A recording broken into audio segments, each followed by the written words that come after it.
방금 봉독한 말씀이 마태복음의 전환점입니다.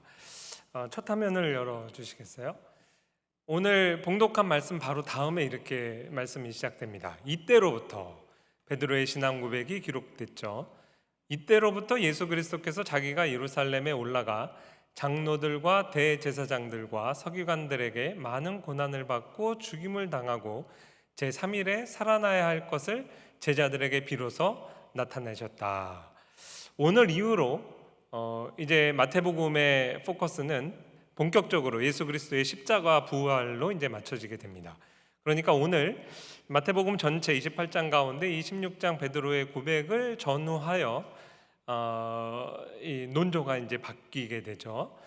마태복음뿐만 아니라 공간복음서의 전환점이 되기도 합니다. 이 베드로의 신앙 고백이 굉장히 중요하기 때문에 마가복음 8장, 누가복음 9장에도 다 이 기사를 이제 싣고 있어요.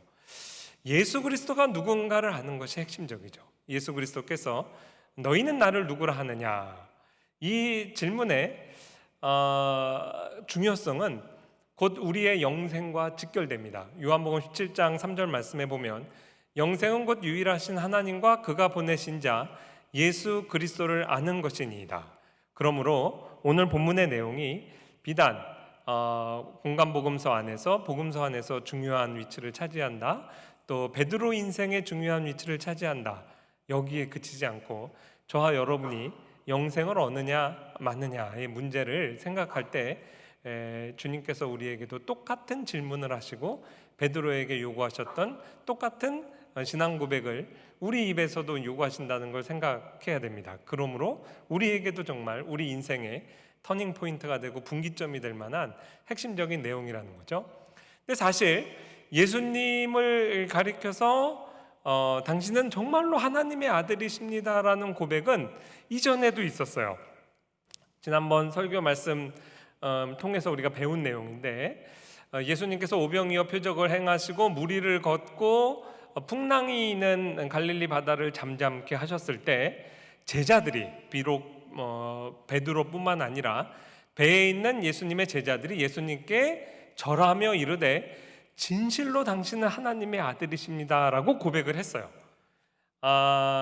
이 고백도 우발적으로 이루어진 고백이라고 보기 힘듭니다. 왜냐하면 똑같이 바다를 잠잠케 하시는 사건을 공생의 초기에 행하셨을 때 마태복음 8장에 보면 그때만 해도 제자들이 이 예수님이 대단한 분이라는 건 알았지만 당신이 하나님의 아들입니다라는 고백을 못했어요. 그런데 예수님께서 정말 자연계를 다스리신 왕이시구나, 이거를 자기의 경험을 통해서 또 확신을 가지고 이제 고백을 한 것이죠. 그러면 이 고백도 진실되다면 왜 이것은 터닝 포인트가 되지 못하는가? 예수님께 오늘 베드로가 고백하는 그 요소에 한 단어가 더 붙게 됩니다. 그래서 비로소 고백의 완성도가 이제 이렇게 아주 클리어하게 명백하게 드러나게 되는데요. 당신은 진실로 하나님의 아들이십니다 앞에 주는 그리스도시오라는 고백이 추가됐어요. 그래서 베드로의 신앙 고백은 예수 그리스도가 과연 누구신가와 그 예수 그리스도의 존재, 또 예수 그리스도께서는 과연 어떤 일을 행하시는가, 예수님의 사역, 이 두 가지에 대한 고백이라 볼 수 있고요. 이 모든 내용을 어디에 담아냈냐면 예수님은 그리스도시요 또한 살아계신 하나님의 아들이십니다. 물론 하나님의 자녀라는 일반적인 의미에서 하나님의 아들이라고 고백한 거 아니에요. 요한복음 5장 말씀에 보면 예수를 유대인들이 죽이고자 했는데 왜 예수님을 죽이고자 했냐면 하나님을 자기의 친아버지라 하여 하나님과 자신을 동등으로 삼으심이로라, 이렇게 돼 있어요. 그러니까 여기서의 하나님의 아들이란 고백은 하나님 자신입니다, 하나님이십니다라는 고백이에요. 그러니까 하나님의 아들이십니다라는 그 고백 플러스 이 하나님께서 구약에 예언하신 그 메시아, 그 메시아시구나, 그게 이제 그리스도의 의미입니다. 그리고 그리스도가 어떤 사역을 하시는가는 우리가 사복음서에서 공통적으로 이야기하는 그리스도의 삼중직을 통해 배웠습니다. 그리스도는, 앞으로 오실 메시아는 자연계, 인간계, 영계를 다 다스리시는 왕이실 뿐만 아니라 우리를 위한 구원을 행하시는, 구속을 행하시는 제사장이시요, 참 대제사장이시고, 또한 우리에게 하나님을 계시하시는 선지자시다. 이 그리스도의 삼중직, 마치 오늘 목사로 안수 받을 때 기름 부음을 받는 것과 마찬가지로, 우리 오늘날은 이제 안수를 받잖아요. 안수식. 근데 일종의 메시아라는 그 공적인 직분에 기름 부음을 받는다라는 의미를 갖는 게 이제 그리스도라는 말이에요. 그래서 이 그리스도란 말 자체는 예수 그리스도가 누구시냐, 존재와도 관련되지만 그분께서 어떤 일을 행하시는가에 대한 아주 분명한 고백이거든요. 이 고백의 기초 위에 오늘 예수님께서 말씀하시기를 내 교회를 세우겠다. 그러니까 교회가 세워지는 기초에는 이 베드로의 핵심적인 고백이 필요하고, 이 고백의 핵심적인 두 기둥은 예수님은 하나님의 아들이시오, 또한 그리스도십니다라는 이제 고백이라는 거죠. 과연 그렇습니다. 그래서요, 이 고백이 굉장히 중요하기 때문에 초대교회 교인들이 오늘날 차에만 붙이고 다니는 게 아니라 실제 초대교회 교인들이 그 비밀 신자로 살아가는 시절에 나는 예수님을 믿는 사람입니다는 표시를 이렇게 물고기 표시로 했다고 해요. 그 이제 사료들이 지금 이제 남아 있거든요. 왜 그러냐면 이 그리스 말로 익투스라고 하는 이 물고기라는 그 각 글자의 이제 첫 글자가 마태복음 이 16장의 베드로의 고백을 그대로 이제 담아내는 내용이기 때문에 그래요. 그래서 그 IX, 이게 이제 예수스 크리스토스잖아요. 주는 그리스도시요. 그다음에 데오스 후이오스가 하나님의 아들이란 뜻이에요. 그러니까 익투스에서 벌써 대부분의 네 글자가 주는 그리스도시요 살아계신 하나님의 아들이십니다라는 고백을 담아내고 있죠. 그다음에 마지막 시그마, 그게 소테르가 구주라는 뜻이에요. 그러니까 요 물고기라는 표시 하나로 교회를 세우시겠다고 하는 핵심적인 고백을 이제 잘 담아낸 거죠. 여러분 자동차에 혹시 이렇게 물고기 표시를 붙이고 다니시면 적어도 이게 무엇을 상징하는지는 이제 분명히 아셔야 됩니다. 오늘 설교 이후에 그 헬라 말은 이제 까먹으셔도 되는데 베드로의 이것이 고백이구나, 마태복음 16장에 기록된 고백이구나, 이렇게 기억하시면 되겠어요. 과연 사복음서의 내용이 예수 그리스도의 복음을 요 한마디로 요약하고 있어요.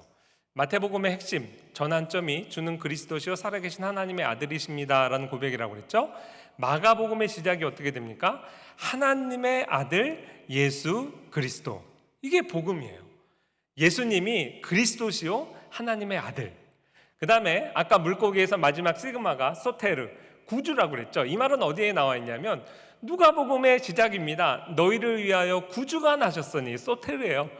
곧 그리스도 주시니라. 그 다음에 요한복음의 기록 목적도 오직 이것을 기록함은 너희로 예수께서 하나님의 아들 그리스도이심을 믿게 하려 합니다. 그러니까 사복음서의 그 복음의 내용이, 요즘 그거 좋아하잖아요. 한마디로 줄이면 뭐냐? 주는 그리스도시요 살아계신 하나님의 아들입니다. 이 고백이에요. 문자로는 물고기, 이렇게 기억하시면 되겠어요. 교회가 세워지는 이야기인 사도행전의 증언도 마찬가지죠. 굉장히 많아요, 구절들이. 그래서 이제 제가 대표성으로 대표적인 구절 하나씩만 이렇게 추려봤습니다. 사도행전 2장에 보면 베드로의 설교가 기록돼 있죠.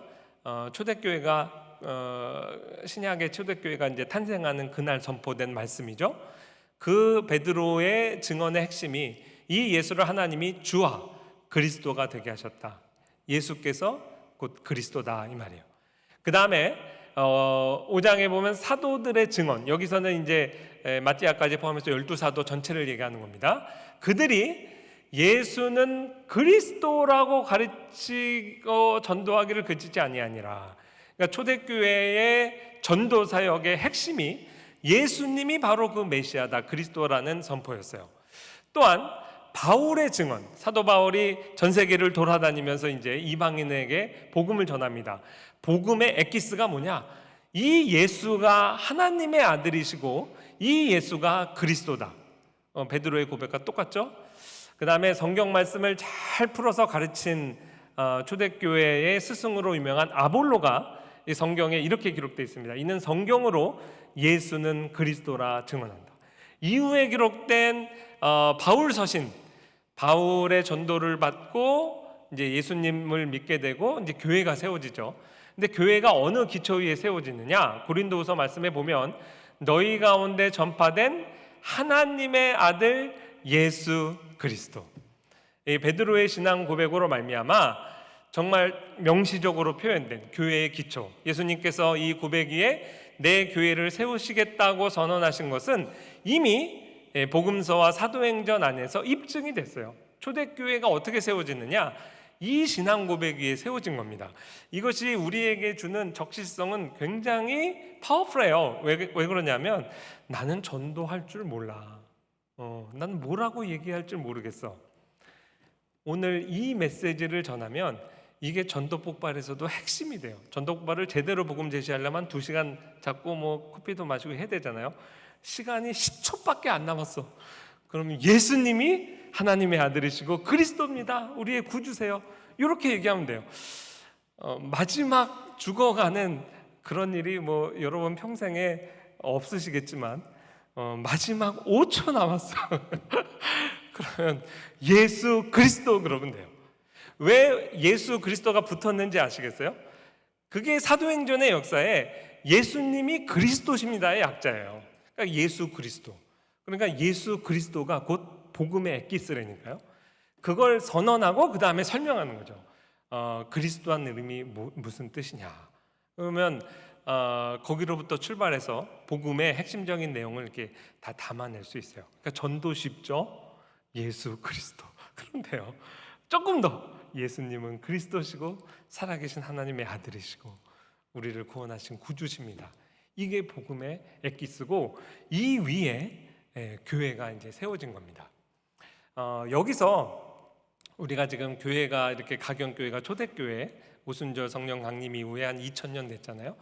교회사 가운데서 이 본문을 읽을 때마다 언급하지 않을 수 없는 한 2가지 그 포인트가 좀 있어요. 약간 격가지로 흐르는 것 같지만 짧게 정리하고 이제 그 다음 2번째 포인트로 넘어가겠습니다. 첫 번째는 그 로마 캐톨릭이 오늘날까지도 이 본문을 가지고 베드로가 초대 교황이다. 왜 그러냐? 예수님께서 이 반석 위에 내 교회를 세우겠다고 했으니 교회는 베드로 거고 베드로가 일대 교황이야. 이렇게 이제 그 오래도록 가르쳐 왔기 때문에 이 본문의 내용에서 정말 중요한 것이 이 반석이 베드로냐 아니면 신앙 고백이냐를 이제 이야기하지 않을 수 없죠. 근데 결론부터 얘기하면 그렇게 이제 로마 천주교회에서 이야기하는 것은 그 아주 넌센스입니다. 먼저 이제 제가 우리 헬라어 가르치신 교수님한테 이제 계속 야단 맞을 것 같은데 설교 시간에 절대로 원어를 이렇게 보여주거나 그러지 말아라. 근데 이 부분은 뭐 잠깐 그냥 그런가 보다 한번 보시면 돼요. 일단 문법적으로도 달라요. 내가 이 베드로 위에 교회를 세우겠다고 안 돼 있고요. 스웨이 페트로스는 사람 이름이에요. 그리고 이제 그리스 말에는 이렇게 남성, 여성, 중성 이렇게 다 성이 다르거든요. 그 다음에 이 반석이라고 얘기한 건 타우타테 페트라는 완전히 다른 말이고 성도 달라요. 여성이에요. 그러니까 누가 봐도 이것은 예수님께서 일종의 언어 유희를 하신 겁니다. 페트로스란 뜻 자체도 이제 돌이란 뜻이거든요. 근데 이 페트라는 오늘날 이제 요르단 그 성경지리 답사에 가면 그 관광지 큰 정말 바위 요새 그 진짜 반석을 얘기해요. 그러니까 이제 페트로스라는 이름과 연상되죠. 누구라도 쉽게 기억할 수 있게. 이 베드로 너의 이 신앙 고백이 얼마나 대단한 건지 이 반석이 이 신앙 고백 위에 내가 내 교회를 세우겠다. 누가 봐도 문법적으로도 페트로스라는 남성 단어와 이 페트라가 문법적으로도 다르고 누가 읽어도 이거는 예수님께서 일종의 언어 유희로 잘 기억되도록 이 신앙 고백의 중요성을 강조한 것으로 쉽게 이해될 수 있어요. 게다가 이제 역사적으로 제가 이제 교회사를 가르치니까 19세기에 조지 살몬이라는 학자가 이 본문의 해석 역사를 이제 연구했어요. 1890년에 이제 책으로 출판됐고 원래 강연을 한 내용인데, 적어도 이 부분은 로마 캐톨릭이 너무 중요하게 생각하니까 라누아라는 로마 카톨릭의 학자의 연구 성과를 인용해서 이렇게 설명을 했어요. 라누아라는 로마 캐톨릭 신학자니까 자기 좀 편향적으로 이걸 해석할 거 아니겠어요? 그걸 감안하더라도 초대교부, 캐톨릭 교회에서 그렇게 중요하게 강조하는 초대교부 85명이 본문을 어떻게 해석했나를 연구해서 통계를 냈는데, 85명 로마 캐톨릭 입장에서 봤을 때 자기들의 신학자라고 생각하는 교부들조차도 80%는 이거는 베드로와 무관하다고 얘기했어요. 그러니까 이건 베드로가 우리의 일대 교황이다 이렇게 생각하는 사람도 있었을 거 아니에요. 근데 거기는 17명인가 이제 불과하고, 절대 다수 44명은 이거는 베드로의 믿음 또는 신앙 고백이다. 아니면 어떻게 베드로가 반석이 될 수 있냐? 그리스도가 우리의 반석이다. 16명. 그리고 이거는 이 신앙 고백을 다 하는 제자들 무리 전체, 사도를 가리키는 거다. 이렇게 이제 해석. 그래서 80%가 로마 캐톨릭의 그 해석을 지지하지 않아요. 캐톨릭 전통 안에서조차도. 그러니까 이 부분에 있어서는 뭐 안심하시면 됩니다. 조금 더 우리가 그리고 만약에 정말 베드로가 그렇게 인물이 중요해서 예수님이 베드로 위에 교회를 세우시겠다고 하면 당장 문제가 생겨요. 오늘 우리 담임 목사님께 설교하시다가 본문 내용 얘기하셨어요. 그리고 이 내용도 얘기하셔서 제가 깜짝 놀랐습니다. 하나님께서 또 우리를 같은 본문으로 이렇게 인도하시는구나. 베드로가 바로 다음에 칭찬받고 선줄로 생각해서 넘어졌죠. 예수님의 구속 사역에 그 십자가의 길을 방해하다가 사탄아 내 뒤로 물러가라 그랬어요. 그리고 예수님께서 베드로가 이 신앙 고백을 했을 때도 인간 베드로를 높이지 않았어요. 이를 너에게 알려주시는 누구라고요? 하늘에 계신 내 아버지. 그러니까 베드로의 입술을 주장한 하나님 아버지에게로 우리의 시선을 가져가시고요. 또 베드로가 비록 실수했어도 하나님 예수님의 십자가 길을 방해하는 그런 바르지 못한 말을 했을 때도 베드로를 향해서 이 사탄아 물러가라 그렇게 말씀하셨거든요. 그 말은 뭐냐면 인간 베드로가 얼마나 연약해요. 이 연약한 인간 베드로 위에 예수님의 교회를 세우시겠다는 건 말 자체가 그 당시에 베드로 자신에게도 제자 공동체에게도 또 예수님이 말씀하셨을 때도 그거는 이제 넌센스다. 말이 되지 않는다. 만약에 그 말 때문에 그 교회의 기초가 됐다면 그 다음 그 말 때문에 사탄의 하수가 된 거죠. 그래서 이 부분은 이제 큰 쟁점이 되지 않습니다. 근데 이거는 좀 우리가 생각해 볼 필요가 있어요. 이후에 이제 신학자들이 베드로의 이 신앙 고백과 고백자죠. 이 신앙을 고백하는 베드로와 신앙 고백의 그 내용, 대상, 그 예수 그리스도와 진리 이것과 고백자는 우리가 좀 구분을 해야 된다라고 이제 가르쳤어요.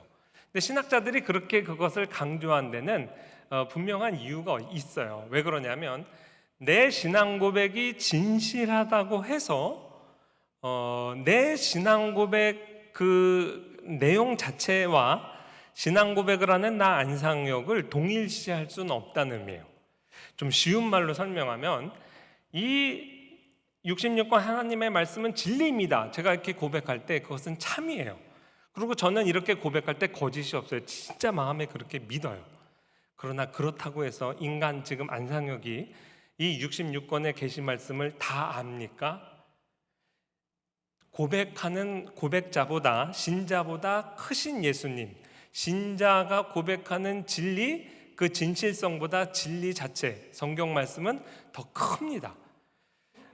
내 신앙 고백의 진실성이 진리 자체를 대체할 수가 없어요. 그 말은 뭐냐면 이 교회 공동체는 진리를 고백하는 고백 공동체예요. 그렇다고 해서 우리가 이 진리 내용을 전체 아는 게 아니에요. 그래서 교회가 오늘날 일어나는 모든 사회 문제, 그 다음에 정말 복음의 명쾌한 계시된 말씀 우리가 이해하고 고백하는 것 외에 모든 것, 예수님은 모든 걸 아시죠. 그러나 우리는 몰라요. 그래서 끊임없이 하나님의 계신 말씀을 일평생 배워가는 겁니다. 이 부분을 구분 못하면 안 돼요. 또 하나 신학자들이 어떤 구분을 했냐면 확실성이에요. 우리가 구원을 얻는 확실성은 신자의 고백의 확실성에 달려있지 않아요. 그 무슨 말이냐면 이것도 예를 들어서 접근을 해볼게요. 지금 불이 났어요. 여기가 막 다 연기로 가득 찼는데 소방팀이 와가지고 우리 저기 요 밑에다가 안전 매트를 깔아놨다고요. 앞은 보이지 않는데 여러분 다 뛰어내리세요. 그러면 삽니다. 가만히 있으면 연기에 질식될 수도 있고 불에 또 타서 이제 죽을 수도 있는 거죠. 그럼 우리가 이제 다 거기 안전매트가 있다 생각하고 뛰어내리잖아요. 우리 중에는 야 안전매트 있단다. 우리 평소에 소방훈련 했는데 이게 한번 뛰자 재밌겠다 그러고 확신 갖고 뛰는 사람도 있고 뛰어내렸는데 맨바닥에 떨어지면 어떡하지? 이거 소방서가 와서 이거 사기친 거면 어떡하지? 약간 의구심을 갖고 불안한 가운데 뛰어내리는 사람이 있을 거예요. 둘 다 안전매트 위에 떨어져서 생명을 얻습니다. 그러나 안전매트에 떨어져서 생명을 얻었을 때, 이제 죽지 않았을 때 확신을 갖고 떨어진 사람은 마음의 평화를 유지했겠죠. 그러나 마음에 약간 의심을 갖고 좀 의구심을 갖고 두려운 마음으로 떨어진 사람은 완전히 생명을 이제 내가 얻었다 확인할 때까지는 좀 불안했을 거예요. 그래도 괜찮다는 거예요. 내가 죽고 사는 문제에 있어서 확실성은 내 주관적인 확신에 근거한 게 아니라 주는 그리스도시요 살아계신 하나님이다. 예수님이 정말 그리스도시고 살아계신 하나님의 아들이라는 그 확실성에 기초해 있는 거지, 그것을 고백하는 고백자의 어떤 확실한 그 정도의 차에 있어서 구원 얻는 어떤 정도의 차가 결정되는 건 아니다. 이렇게 이제 신학자들이 구분을 했어요. 그 왜 그랬냐면 우리 신자들이 다 똑같이 확신의 신앙에 이르기 힘들잖아요. 그래서 어느 정도 의심하고 그래도 하나님이 연약한 믿음, 그 믿음에 정말 생명이 있다면 그 믿음으로 하나님 앞에 의롭다함 받고 천국 가는데 문제가 없습니다. 이거를 목회적으로 설명을 해야 되는 상황이 많이 생겼어요. 물론 우리가 배우고 확신한 일에 거하는 신앙까지 성장을 해야겠죠. 그래서 이 주관적인 어떤 그 확신과 그걸 좀 구분한 건 좀 유용합니다. 또 하나, 내 신앙 고백이 진실하다고 해서 그것으로 성화의 의무가 대체되지 않습니다. 이거는 제가 신학교 다닐 때 우리 교회에도 여러 차례 오신 박영선 목사님이 아주 한국 교회의 근본적인 문제라고 많이 지적하신 내용이에요. 우리는 내가 믿습니다. 그리고 정말 예수님을 향한 나의 고백이 진실하다라는 거에 도취되면 마치 그것으로 내 성화의 의무가 다 상쇄된다고 생각하는 경향이 있어요. 한국교회 폐단이라고 그랬어요. 내가 예수님을 믿는 게 아무리 진실하다고 해도 여전히 나는 하나님 앞에 죄와 더불어 싸우며 오늘 하루하루를 거룩하게 살아야 되는 영적 싸움을 수행해야 되는 그 의무를 여전히 영적 전쟁을 수행해야 돼요. 오늘 오전에 메시지하고 굉장히 일맥상통하죠. 오늘 하나님께서 우리에게 같은 메시지를 지금 심어주고 계신 겁니다. 이게 필요하다고 생각해서 우리에게 주신다고 생각해요. 적용하겠습니다. 그러므로 우리가 무엇을 신뢰하며 살아갈 것인가?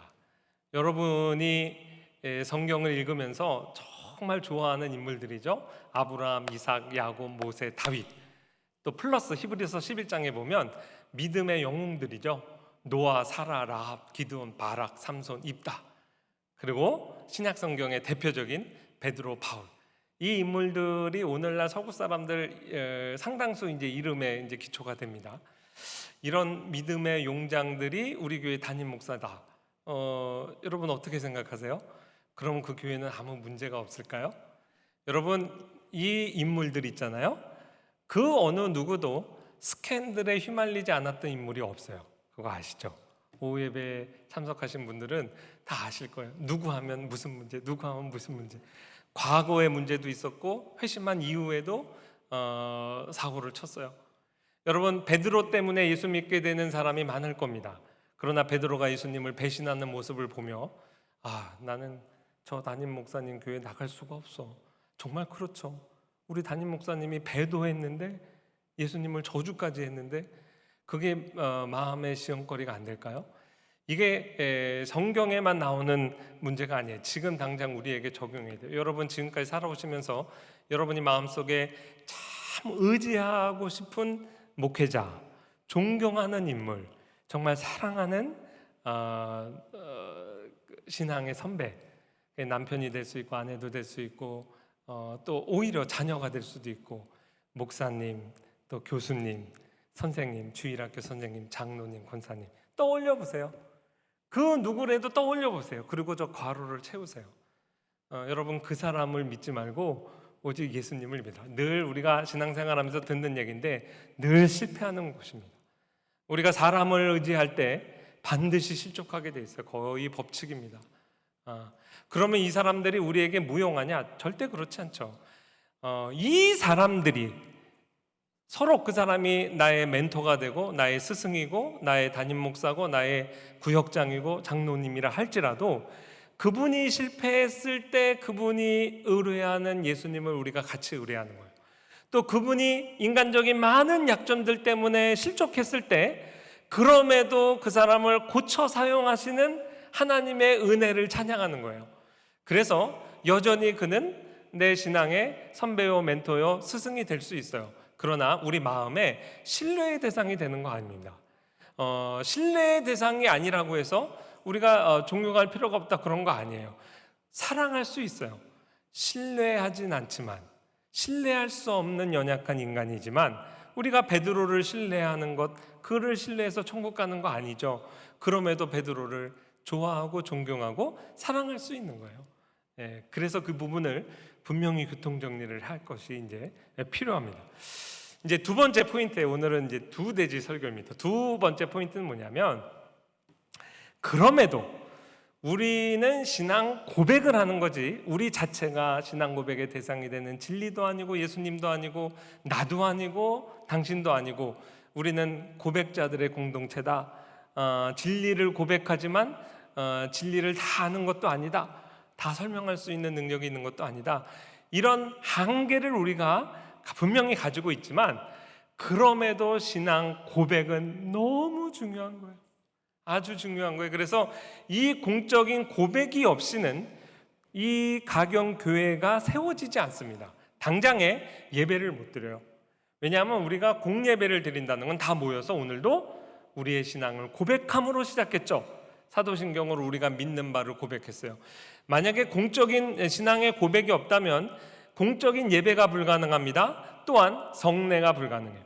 이 세례와 성만찬은 신앙을 공적으로 고백하는 사람들이 참여하는 거예요. 그래서 신앙을 공적으로 고백하는 자들에게 주신 하나님의 어떻게 보면 특별한 은혜예요. 그래서 소위 말하는 가나안 성도, 소위 말하는 무교회주의자들, 아무리 속으로 나는 예수님 믿어 난 크리스찬이야 해도 성례에 참여 못합니다. 성례에 참여는 공적으로 신앙 고백하는 자들을 위해서 하나님께서 교회에 주신 특별한 은혜예요. 또한 주일학교가 없어집니다. 원래 신앙의 전수라는 것은 우리가 공적으로 신앙 고백하는 객관적인 진리, 이 내용이 전수되는 거예요. 그래서 신앙 고백과 그것과 밀접하게 관련 있는 웨스트민스터 대소요리 문답이라든지 하이델베르크 요리 문답이라든지 이런 신앙 교육서들, 이 내용이 다 우리가 교회가 공적으로 고백하는 내용, 객관적인 진리를 다음 세대에게 교육하는 거거든요. 신앙의 전수라는 의미가 있어요. 그래서 공적인 신앙 고백 없이는 예배, 성례, 신앙교육 다 불가능해집니다. 그러니 가경교회의 정말 핵심적인 내용이 되죠. 1966년에 앤토 슈샤코의 침묵이라는 책이 나왔고, 이게 이제 일본 사람이고 일본에서 출판된 소설이잖아요. 그 파급 효과가 굉장히 커서 무신론 사회인 어떻게 보면 반기독교적인 정서를 갖는 사람들조차도 이 소설에 굉장히 감동을 받고 상도 주고 영화도 만들고 그랬어요.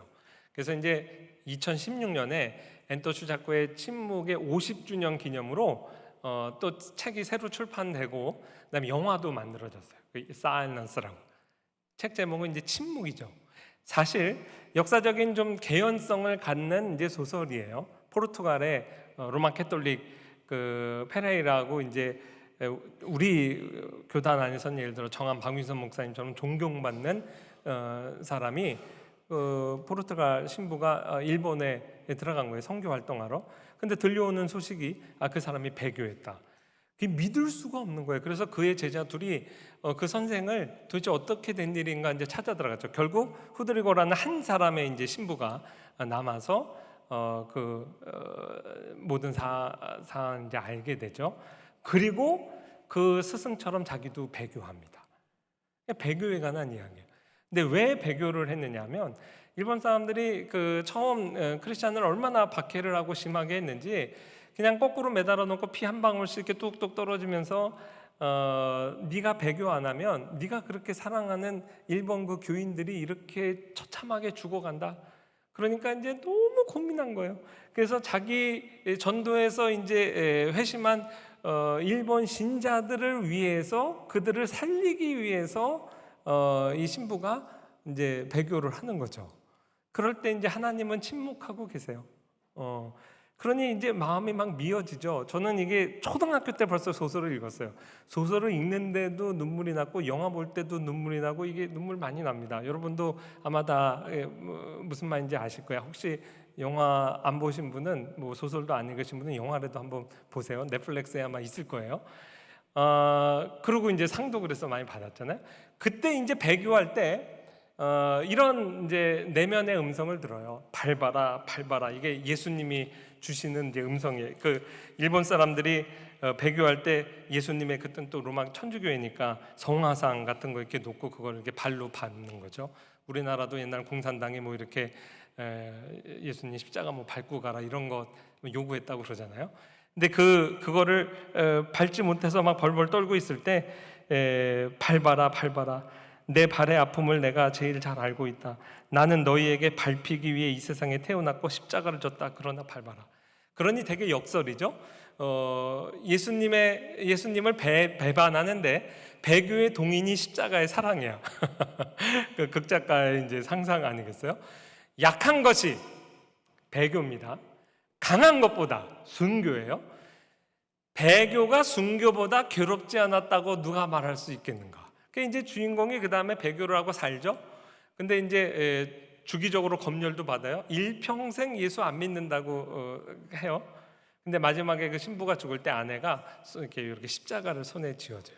그러니까 그 뜻은 뭐냐면 일평생 마음속으로는 크리스찬으로 살았는데 입 꾹 다물고 있었던 거예요. 침묵이에요.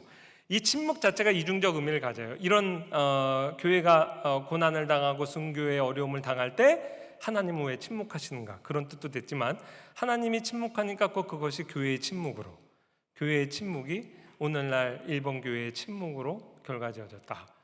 저를 가르치신 어떤 신학자는 그렇게 얘기하셨어요.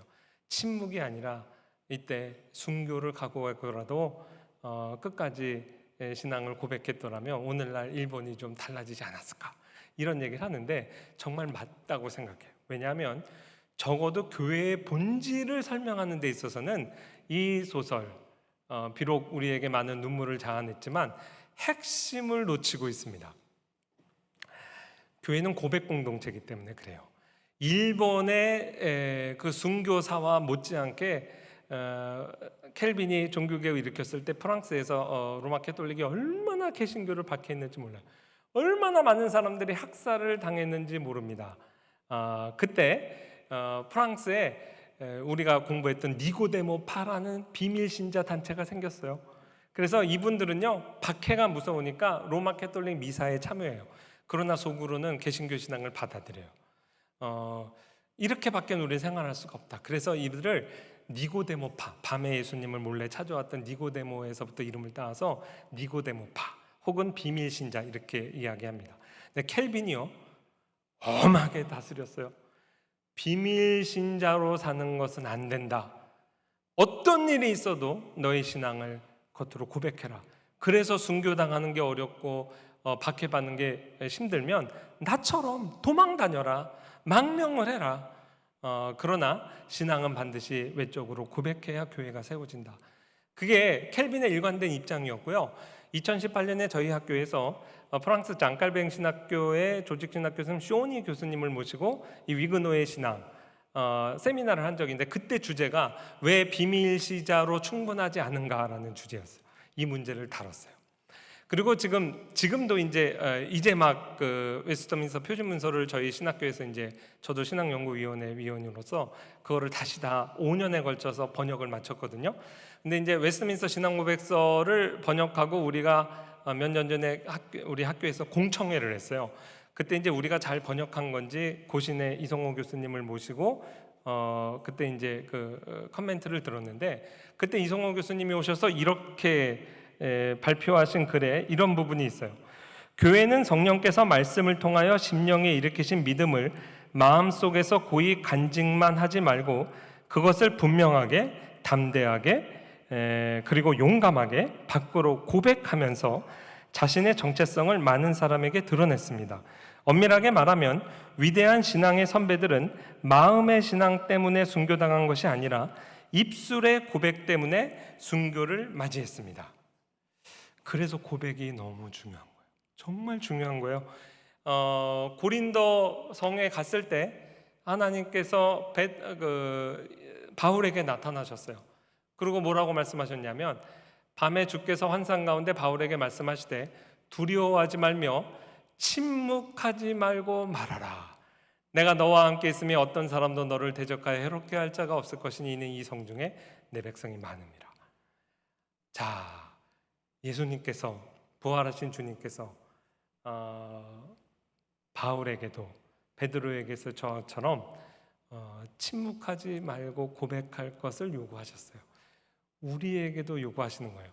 우리가 신앙을 고백하지 않으면 이 교회가 세워지지 않습니다. 그래서 제가 지금 루터와 켈빈의 창세기 그 주예를 집필하고 있거든요. 지금 연구년에 이제 그게 제 프로젝트예요. 근데 이제 그 창세기를 읽다 보면 족장들이 단을 쌓고라는 표현이 있잖아요. 어쩌면 루터와 켈빈이 다 똑같이 그 부분을 굉장히 강조해서 의미를 부여합니다. 이게 교회가 신앙을 공적으로 고백하는 대단히 위험한 행위라고 주의하고 있어요. 마치 오늘날 이슬람권에 들어가서 십자가를 높이 다는 것과 같아요. 그것 때문에 순교당할 수도 있어요. 그러나 하나님께서 믿음의 조상들에게 그걸 요구하셨단 말이에요. 단을 쌓았다는 것, 공적으로 신앙을 고백하고 하나님을 예배하고, 그것 때문에 박해를 받을 수도 있지만 그 하나님의 계시 말씀을 듣기 위해 족장들의 주변에 많은 사람들이 몰려왔을 것이고 원시 복음의 형태로 이들에게 복음이 전해질 것이다. 이렇게 이제 종교 개혁자들도 해석한 거죠. 교회는 그래서 고백 공동체입니다. 그래서 적용을 해볼게요. 오늘 설교 제목이 베드로의 고백이에요. 근데 제가 베드로의 신앙 고백이라고 안 하고 그냥 베드로의 고백이라고 했어요. 아까 엔토시 작가가 침묵이라는 작품이 배교의 문제를 다룬다고 그랬죠. 이 베드로가 배교했습니다. 배교한 베드로에게 예수님이 찾아와서 또다시 고백을 받아내세요. 근데 예수님이 요구하시지 않은 고백이 되게 중요합니다. 야, 네가 주는 그리스도시요 살아계신 하나님의 아들입니다. 이렇게 고백해놓고 배교했으니 네 고백의 진정성이 의심된다. 너 다시 말해봐. 이렇게 안 하셨다고요. 한 번 주는 그리스도시요 살아계신 하나님의 아들입니다 고백한 내용을 받으시고 그걸 예수님도 의심하지 않으셨어요. 그 대신 다른 종류의 고백을 요구하시죠. 그 고백은 뭐냐면 사랑의 고백이에요. 주님 그러하여도 내가 주님을 사랑하는 줄 주께서 아시나이다. 주님 그러하여도 내가 주님을 사랑하는 줄 주께서 아시나이다. 주님 모든 것을 아시오매 내가 주님을 사랑하는 줄 주께서 아시나이다. 예수님은 참 지혜로우시죠. 그리고 진실하시죠. 베드로의 신앙 고백이 진실에 기초한 고백이었던 걸 아신 거예요. 그리고 그걸 문제 삼지 않으세요. 진실에 기초한 신앙 고백이라고 해서 베드로가 그 진실된 신앙 고백을 지켜낼 실력이 있다는 걸 입증하진 않습니다. 예수님은 실력에 기초한 고백만 받으시는 게 아니라 마음의 진정한 고백을 받으신 거예요. 비록 그 실력이 부족해도. 그리고 오늘 왜 사랑의 고백을 받으셨냐면 베드로가 왜 배교했을까요? 죽는 것을 두려워했어요. 네, 여러분, 사랑의 고백은요, 죽음을 이기는 특성을 갖고 있습니다. 죽음보다 강한 것이 그게 사랑의 고백이에요. 그래서요, 교회, 오늘 베드로의 고백은 크게 두 종류의 고백이 있어요. 첫 번째는 신앙 고백이에요. 이 신앙 고백은 주는 그리스도시여 살아계신 하나님의 아들이시니이다. 곧 선전포고가 됩니다. 만인을 향한 선전포고예요. 그래서 교회가 세워지자마자 오늘 또 오전 설계 띠이죠.